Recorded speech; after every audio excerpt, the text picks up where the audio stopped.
ഒരിടത്തൊരിടത്ത് ഒരു ഗ്രാമത്തിൽ ഒരു പാവം മുത്തശ്ശി താമസിച്ചിരുന്നു. ആ മുത്തശ്ശി ഒറ്റയ്ക്കായിരുന്നു താമസിച്ചത്. വീട്ടിലെയും പറമ്പിലെയും ചെറിയ ചെറിയ പണികൾ ചെയ്തായിരുന്നു ആ മുത്തശ്ശി ജീവിച്ചത്.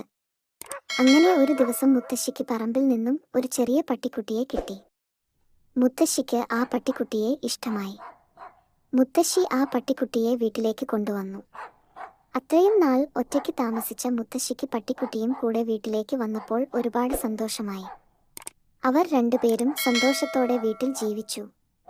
അങ്ങനെ കുറച്ചു നാളുകൾക്ക് ശേഷം മുത്തശ്ശി കഴിക്കാൻ വെച്ച പാലും ഇറച്ചിയും എല്ലാം കാണാതെ പോകാൻ തുടങ്ങി. മുത്തശ്ശിക്ക് സങ്കടമായി. താൻ കഷ്ടപ്പെട്ടു വാങ്ങിയ പാലും ഇറച്ചിയും എല്ലാം ആരോ കട്ടോണ്ട് പോകുന്നു.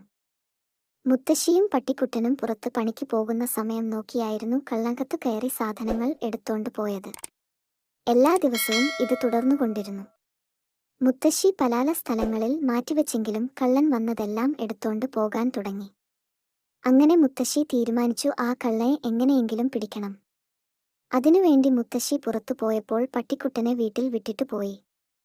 പട്ടിക്കുട്ടൻ വീട്ടിൽ കള്ളൻ വരുന്നതും കാത്തിരുന്നു. കുറച്ചു കഴിഞ്ഞപ്പോൾ അതാ വീടിന്റെ മുകളിലൂടെ പമ്മി പമ്മി അപ്പുറത്തെ വീട്ടിലെ പൂച്ച വരുന്നു. അവൻ പതിയെ വന്ന് മുത്തശ്ശി വെച്ചിരുന്ന പാല് കുടിക്കാൻ തുടങ്ങി. പെട്ടെന്ന് വീട്ടിലുണ്ടായിരുന്ന മുത്തശ്ശിയുടെ പട്ടി കുരച്ചുകൊണ്ട് പൂച്ചയുടെ നേരെ ചാടി. പട്ടിയെ കണ്ടതും പൂച്ച ജീവനും കൊണ്ട് ഓടി. പിന്നീട് ഒരിക്കലും പൂച്ച മോഷ്ടിക്കാനായി ആ വീട്ടിൽ കയറിയില്ല. മുത്തശ്ശിയും പട്ടിയും പിന്നീട് സന്തോഷത്തോടെയും സമാധാനത്തോടെയും ആ വീട്ടിൽ ജീവിച്ചു. കൂട്ടുകാർക്കെല്ലാം കഥ ഇഷ്ടപ്പെട്ടു എന്ന് വിചാരിക്കുന്നു.